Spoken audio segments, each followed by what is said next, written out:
En este vídeo vamos a resolver la empresa Regaliz Arcoiris, que ha sido el examen de mayo de 2023. Se trata de una empresa que se dedica a fabricar y vender regalices de diversos colores y nos piden que calculemos los resultados empresariales. Nos dan una serie de información y hay unos huecos debajo para ir haciendo los cálculos. Yo voy a trasladar toda la información a una hoja de Excel, como trabajo siempre, y vamos a ir por orden. Vamos a empezar con la materia prima. Nos dice que ha necesitado una serie de elementos, fructosa, glucosa, harina de trigo, etcétera, y que las facturas por estos conceptos ascienden a 100.000 euros. La empresa paga el 80% al contado y el resto el ejercicio siguiente. Eso quiere decir que vamos a tener una cantidad que vamos a poner en gasto y coste y otra cantidad que vamos a poner en pago. En gasto y coste vamos a poner los 100.000 euros íntegros. En pago vamos a poner el 80% de 100.000. Esto es una parte de la cuenta. Porque además ha necesitado otro tipo de compuestos, acidulante, aromas, colorantes, etc. Y nos dice que estos tienen un valor de 20.000 euros, las facturas ascienden a 20.000 euros y que además el proveedor le aplica un descuento por pronto pago del 3%. Para estos, primero vamos a hacer el descuento del pronto pago.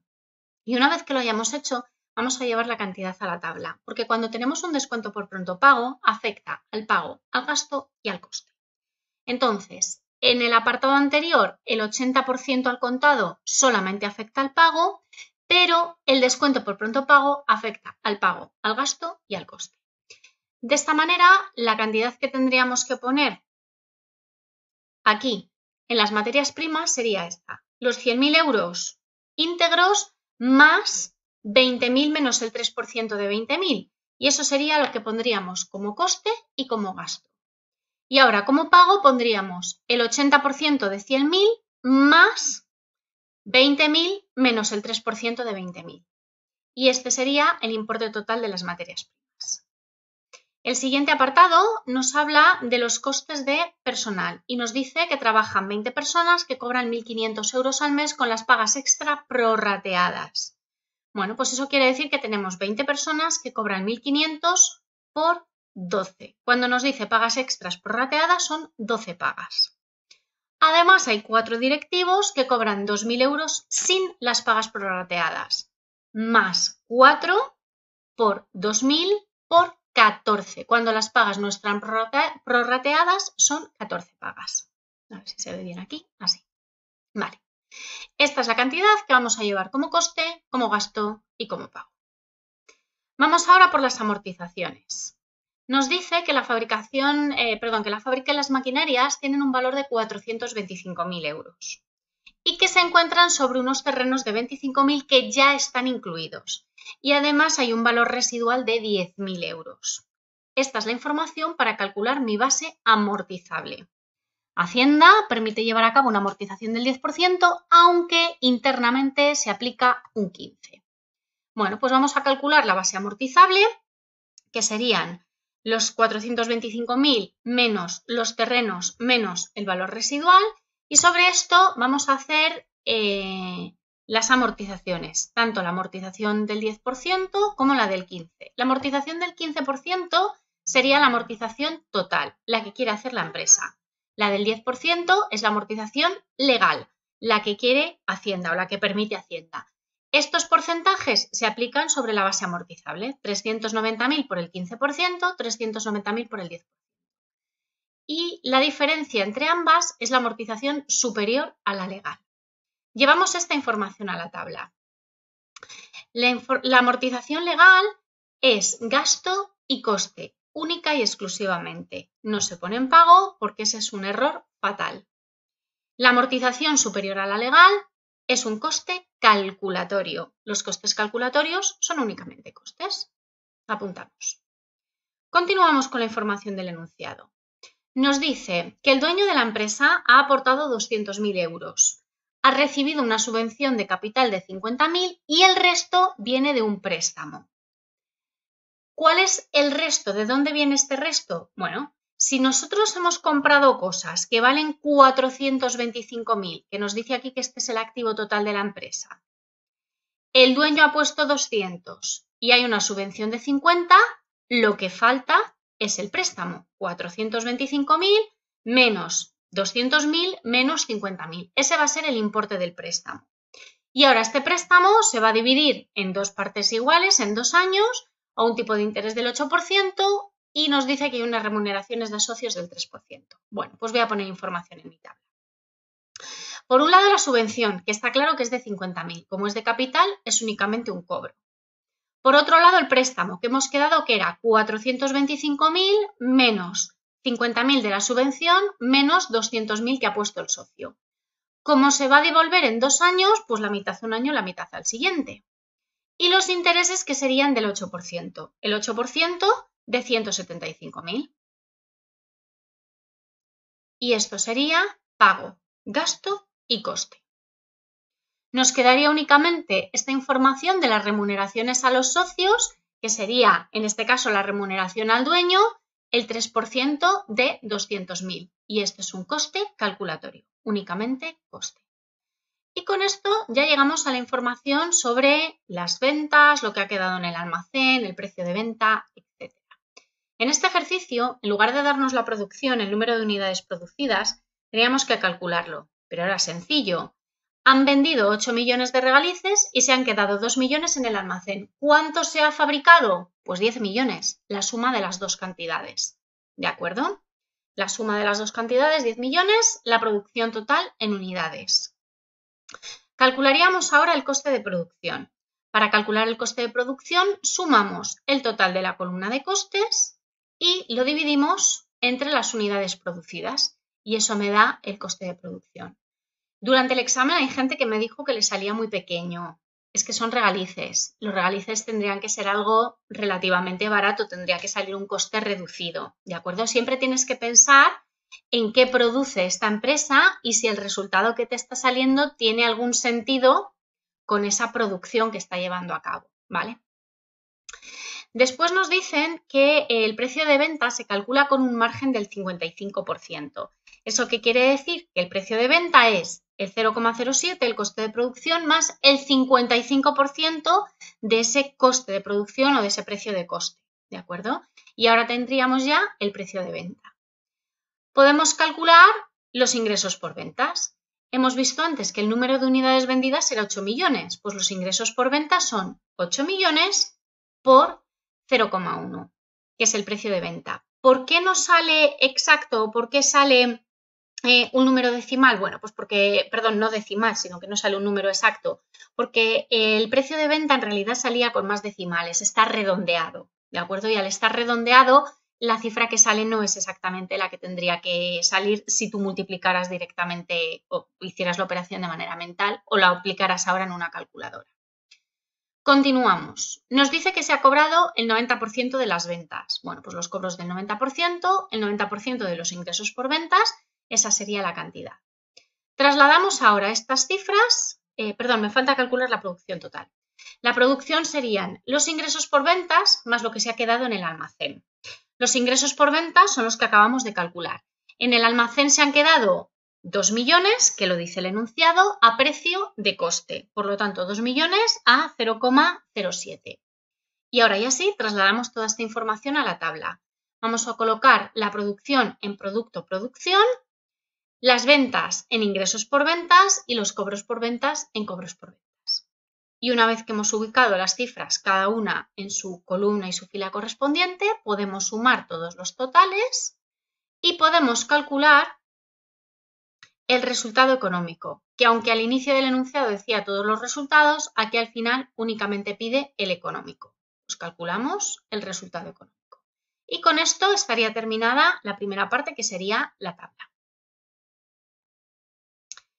Vamos a calcular ahora la productividad, las rentabilidades y el resto de apartados. Nos piden la productividad de la mano de obra directa y de la hora neta, sabiendo que el total de días laborables es 325 y que cada trabajador tiene vacaciones de 25 días por convenio. Bueno, para calcular la productividad necesitamos el número de unidades producidas, que serían los 10 millones.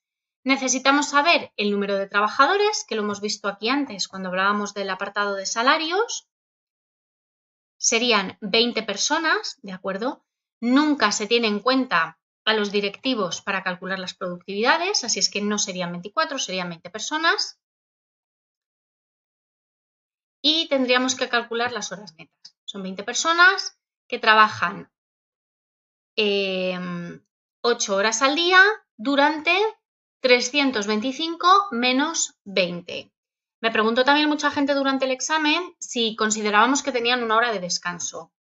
Igual no tienen una hora de descanso, lo tiene que poner el enunciado, ¿de acuerdo? Si no dice el enunciado que hay descanso, no hay descanso.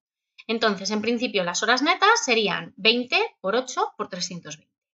Una vez que hemos calculado esto, todavía no tenemos las productividades. Este es un error muy común. Para calcular las productividades hay que hacer la división, es decir, hay que dividir 10 millones entre 20 para la productividad de la mano de obra directa de los trabajadores y hay que dividir 10 millones entre 48.000 para tener la productividad de la hora neta.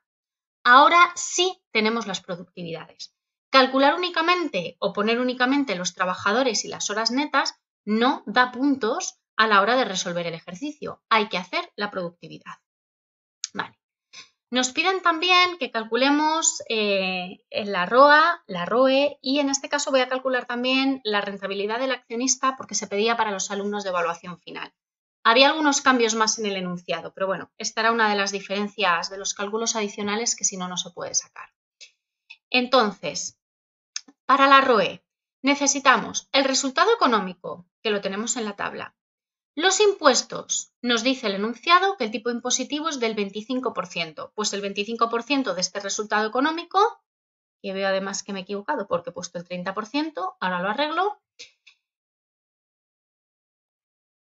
Vale, pues ya está, el 25%.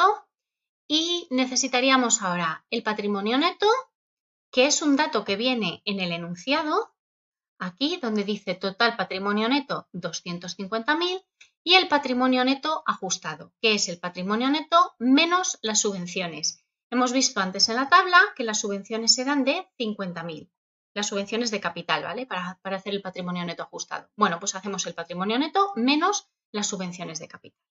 Y una vez que tenemos esto, podemos calcular nuestra rentabilidad, ¿de acuerdo? Que ya tenía la fórmula aquí puesta y ha salido directo. Vamos a calcular ahora la ROA. Para la ROA empezamos igual, necesitamos el resultado económico, necesitamos los impuestos, pero ahora, en lugar de continuar con el patrimonio neto, cambiamos de fórmula. Necesitamos los intereses que estaban en la tabla del préstamo que los había calculado antes. Aquí teníamos nuestro préstamo y justo debajo los intereses financieros. Estos son los que estoy utilizando. Y ahora necesitamos nuestra inversión total, es decir, lo que sería el total del activo o el total del pasivo y no confundir el total pasivo con el total pasivos, que son dos cosas distintas, ¿vale? En caso de duda, cogemos la cifra más alta entre el total activo y el total pasivo, cogemos la cifra más alta, en este caso 425.000, y tenemos que calcular con esto la inversión neta. La inversión neta sería la inversión menos los proveedores. Nos dice aquí que los proveedores son 20.000. Bueno, pues ya tenemos nuestra inversión neta. Y una vez que hemos hecho esto, podemos aplicar nuestra fórmula. Y como bonus, porque era una de las cosas extras que se pedía en el ejercicio de evaluación final, voy a hacer la rentabilidad del accionista. Cogemos el resultado económico, calculamos los impuestos, hacemos el beneficio neto, es decir, resultado económico menos impuestos, y sobre este beneficio neto aplicamos el porcentaje de dividendos, que no está en este enunciado, pero ya te digo que es de un 10%. Calculamos este 10% que sería el dividendo total, pero lo que nosotros necesitamos tener es el dividendo unitario. Dividimos el dividendo total entre el número de acciones, porque yo lo que quiero es saber cuántos euros le corresponden a cada una de las acciones. El número de acciones está aquí en el enunciado, que son 40.000, y esta es la cifra que voy a utilizar para mi fórmula, 0,35. Esto lo voy a dividir entre el precio de la acción, 0,35, en este caso entre 5, que es el precio unitario de la acción. Y esta sería mi rentabilidad del accionista. La siguiente pregunta sería el periodo medio de cobro. En el examen de evaluación final se pedían más, pero aquí solamente se pedía el periodo medio de cobro. El periodo medio de cobro sería buscar los ingresos por ventas, porque yo vendo a mis clientes, es a quienes cobro dinero, cobro a mis clientes mis ingresos por ventas, y el saldo medio de clientes, que este viene aquí con la información financiera, ¿de acuerdo? 80.000 euros de clientes. Lo primero que haría sería dividir los ingresos por ventas entre el saldo de clientes y una vez que haya hecho eso, divido 360 días entre esa rotación que me ha salido, ¿de acuerdo? Y esto me da 34,67, es decir, que la empresa tarda unos 35 días en cobrar a sus clientes. Y el último apartado que voy a incluir en este vídeo sería el punto muerto. Nos dice que las amortizaciones y los costes de personal son fijos. Pues calculo mis costes fijos, todo lo que he puesto como amortizaciones más los costes de personal. Y aquí estoy viendo otra rata porque esta es la información del examen final. Un segundito que la arreglo. Vale, solucionado. Entonces, aquí hemos puesto lo que serían los salarios, la amortización legal y la amortización superior a la legal. Todo esto serían los costes fijos. Los costes variables, ¿cuáles serían? El total de costes menos los fijos. Pero la fórmula del punto muerto no lleva los costes variables, lleva el coste variable unitario. Es decir, que tengo que dividir esto entre los 10 millones de regalices que he producido. Y ahora ya sí puedo calcular mi punto muerto. Costes fijos dividido entre precio de venta, que lo tengo de antes, menos coste variable unitario.